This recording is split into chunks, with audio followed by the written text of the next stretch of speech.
ప్రపంచంలో ఎక్కడున్నా మీ గోత్రనామాలతో వేదమందిర్ నిర్వహించే ఆన్లైన్ పూజలు హోమాల ద్వారా దైవ అనుగ్రహాన్ని పొందండి.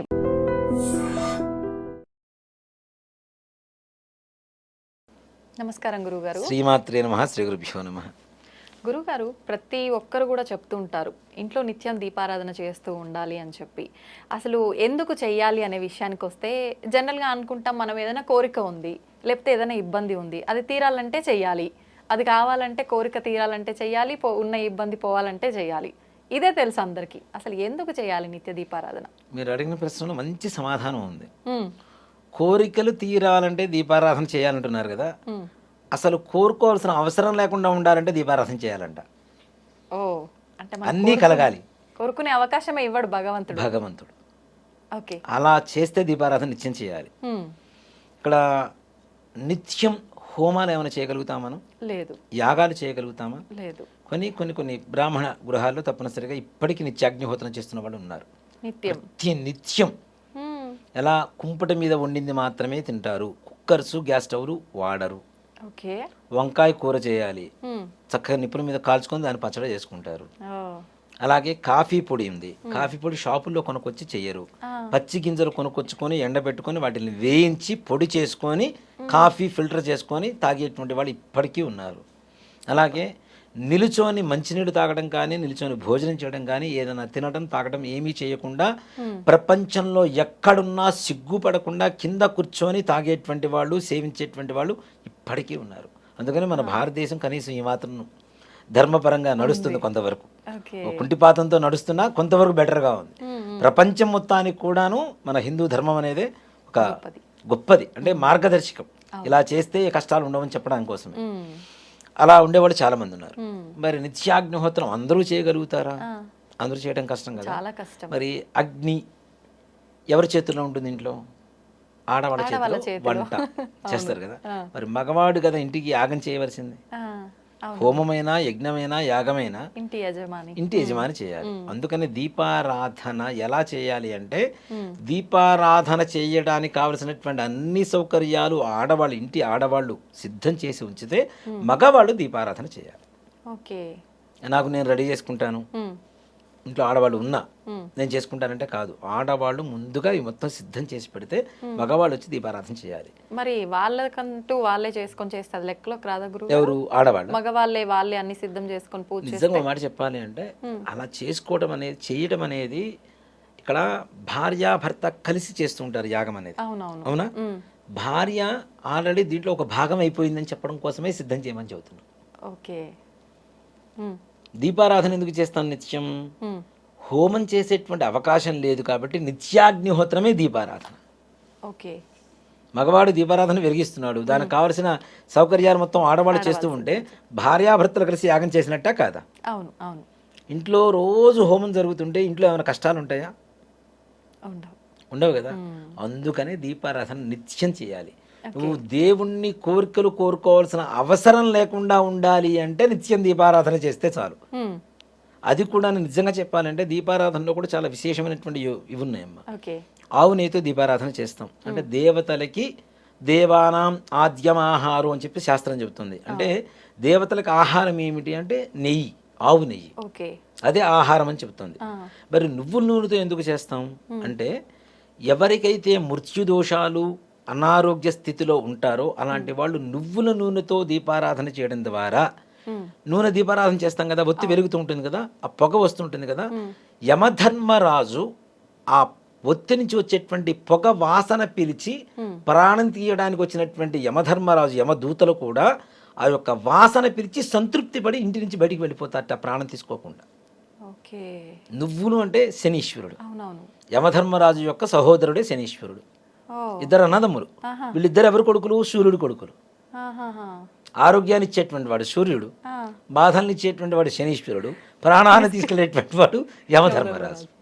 భలే ఉంది అందరికి పొంతన. ముగ్గురు వీళ్ళిద్దరు ఈయన కొడుకులే, సూర్యుడు కొడుకులే వీళ్ళిద్దరు కూడా. నీలాంజన సమాభాసం రవిపుత్రం అంటే సూర్యుడు కొడుకు. యమ అగ్రజం, యముడి కంటే పెద్దవాడు. ఛాయ మార్తాండ, ఛాయాదేవికి సూర్యుడి యొక్క శక్తి, మార్తాండడు అని చెప్పి ఒక శక్తి ఉంటుంది. ఆ ఇద్దరికి పుట్టినటువంటి వాడే శనీశ్వరుడు. ఛాయా మార్తాండ సంభూతం తన్నమామి శనీశ్వరం. ఈ శ్లోక పరమార్థం అదే. సూర్యుడు కొడుకు యమధర్మరాజుకి అన్నయ్య కాబట్టి ఈ శనీశ్వరుడు. ఈ శనీశ్వరుడికి ఇష్టమైంది నువ్వుల నూనె. ఈ నువ్వుల నూనెతో పాటు పత్తి. మనం దానం ఇచ్చేటప్పుడు కూడా శనీశ్వరుడికి ఏం చేస్తామంటే అయఃకండ కార్పాస లవణ దానం అని చెప్పి దానం చేస్తారు.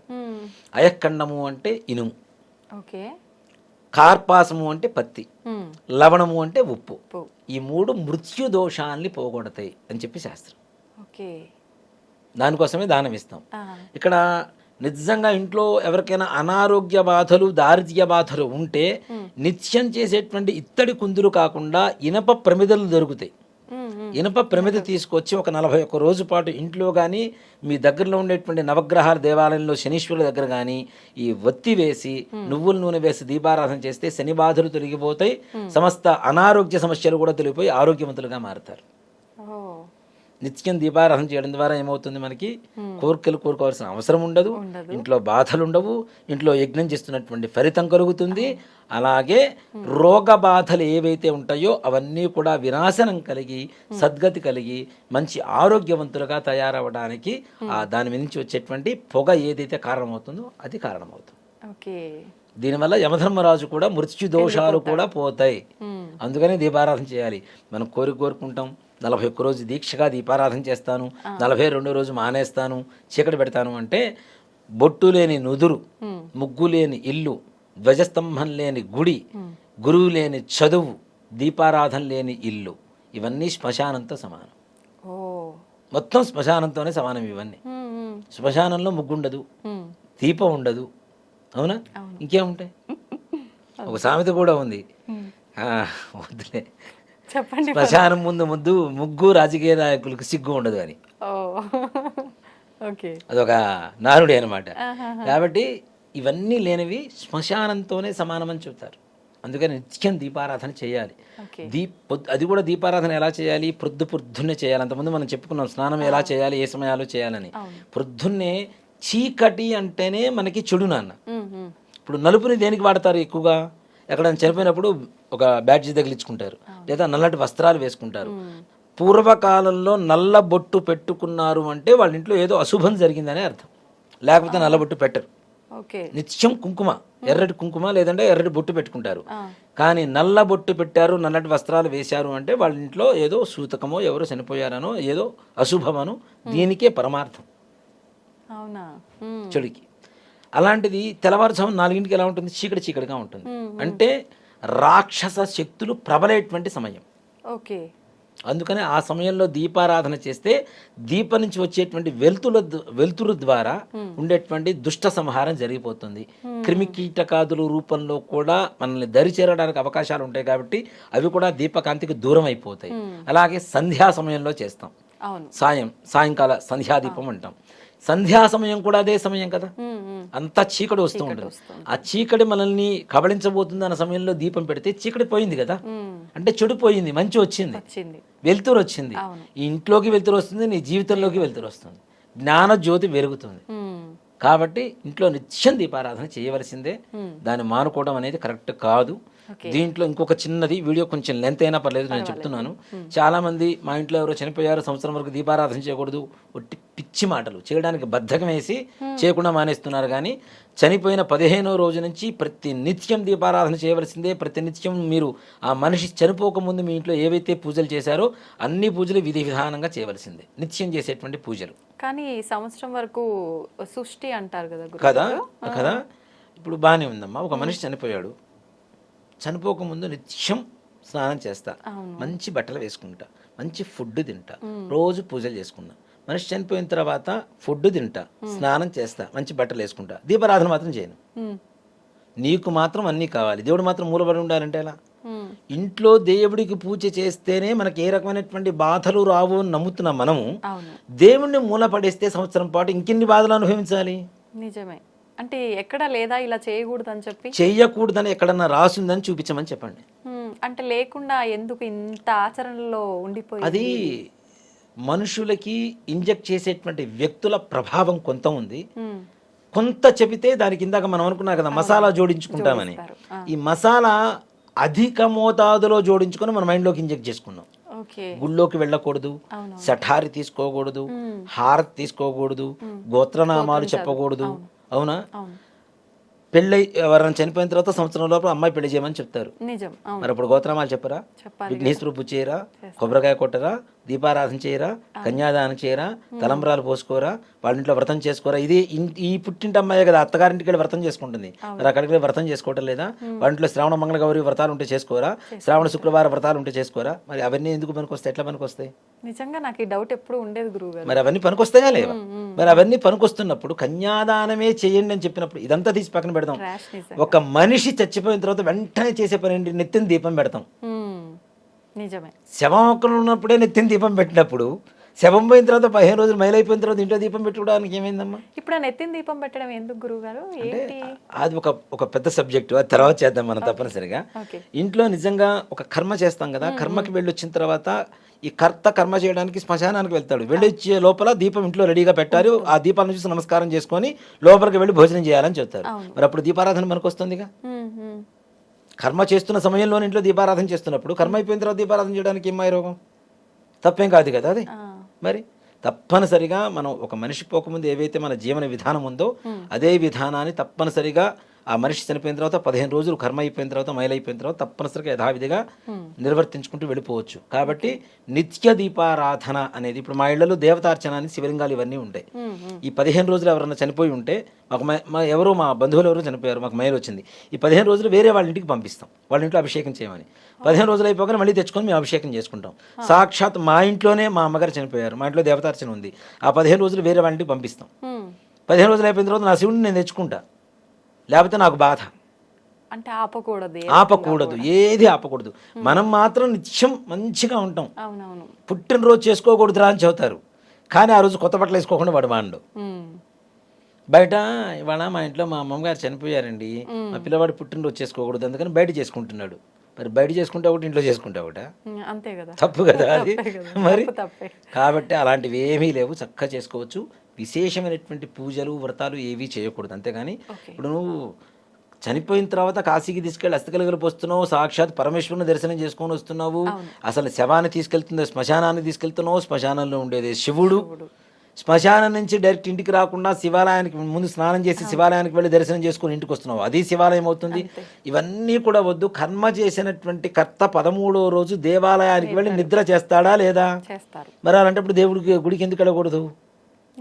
మరి ఎవరో ఏదో చెప్పారు మనం నమ్మేసుకున్నాం, ఏదో ముక్కు మూసుకొని కళ్ళు మూసుకొని చేసుకుంటూ వెళ్ళిపోతున్నాం అంటే ధర్మం కాదు కదా అది. ధర్మాన్ని ధర్మంగా పాటిస్తేనే ధర్మంలాగా ఉంటుంది, ఆ ధర్మం మనల్ని కాపాడుతుంది.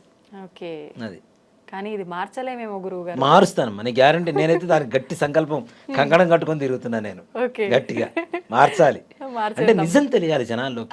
ఇది మార్చాలి అంటే మనం ఏదో అభూత కల్పన చేయటం లేదు, అబద్ధం చెప్పటం లేదు, ఉన్నది సత్యం ఇది. నా దగ్గరికి ఎవరు వచ్చినా నేను గట్టిగా వాళ్ళతో పోట్లాడి మరీ చెప్తా, నువ్వు చేయి దీపారాధన, చేయకపోతే నీకు పాపం వస్తుంది, గ్యారంటీ నిజంగానే పాపం వస్తుంది. రోజు పిల్లవాడికి అన్నం పెడుతూ మన ఇంట్లో పిల్లవాడు ఎవరు చనిపోయారని చెప్పి 15 రోజులు అయిపోయిన తర్వాత అన్నం పెట్టకుండా మానేస్తామా? మరి ఇంట్లో దేవుడు కూడా మనవాడే కదా. ఇప్పుడు దేవుణ్ణి రా పోరా రారా అని చెప్పి పిలిచిన భక్తులు ఉన్నారు, అవునా? భక్త రామదాసు తీసుకుందాం. నీ అబ్బ సొమ్ము అనుకున్నావా, నీ అత్త సొమ్ము అనుకున్నావా, నీ మామ సొమ్ము అనుకున్నావా అని చెప్పి డైరెక్ట్ పిలుస్తూనే ఉన్నాడు ఆయన, అవునా? అంటే మనం ఓన్ చేసుకున్నాం కదా, మన సొంత ఇంట్లో మనిషిలాగానే మన ఓన్ పర్సన్, అవునా? మన కుటుంబంలో ఒక సభ్యులాగానే మనం ఓన్ చేసుకున్నాం. మనం ఓన్ చేసుకున్న ఒక సభ్యుడికి ఎవరో చనిపోయారని చెప్పి భోజనం పెట్టుకుంటే ఎట్లా ఉంటాం మరి ఇంట్లో? అంతే కదా, తప్పు కదా. గురుగారు, నిత్య దీపారాధన చేయాలి అని అంటే ఆడవాళ్ళలో ముఖ్యంగా వచ్చే సందేహం, డైలీ తలస్నానం చేసే పూజ చేయాలా? అక్కర్లేదమ్మా, ఆడవాళ్ళకి ఆ నియమం లేదు. నిజంగా ఒక మాట చెప్పాలంటే నిత్యం తలస్నానం చేసి దీపారాధన చేయాలి అంటే ముందు ఆరోగ్య సూత్రాలు పాటించాలి కదా. అది తుడుచుకోకుండా తడిగా ఉండి, ఇప్పుడు చాలా మంది మడి అని చెప్పి తడి బట్టలు కట్టుకుని తిరుగుతుంటారు. మడి అనేది ముఖ్యంగా మనసుకు సంబంధించింది.